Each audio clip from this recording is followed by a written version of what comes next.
지난해 교통사고로 숨진 사람이 2,500명대로 집계돼 역대 최저 수준인 것으로 나타났습니다.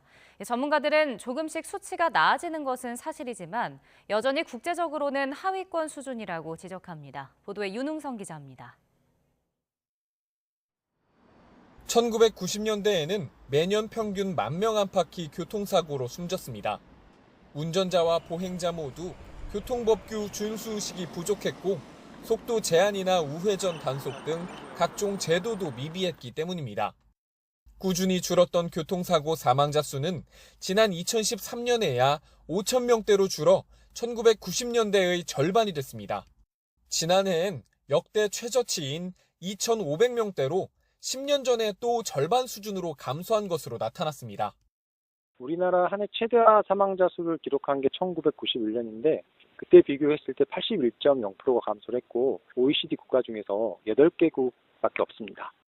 어린이 교통사고와 음주운전으로 인한 사망자도 1년 사이 꽤 큰 폭으로 줄었습니다.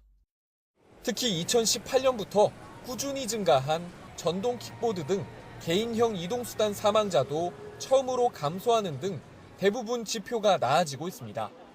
하지만 전문가들은 아직 갈 길이 멀다고 지적합니다.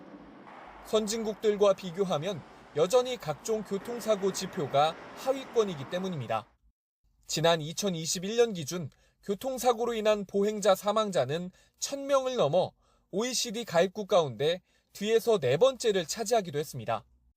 이 교통 선진국들 가보면 보행자가 보이면 차가 너무나 당연하고 자연스럽게 정지합니다. 근데 우리나라는 정반대죠. 차가 마구 먼저 지나가고 보행자가 반대로 차들 다 지나갈 때까지 기다리잖아요. 고령 운전자가 낸 사망사고는 1년 전보다 다시 늘어난 것으로 나타나 인구 고령화에 따른 대책이 필요하다는 목소리도 꾸준히 나오고 있습니다. YTN 윤웅성입니다.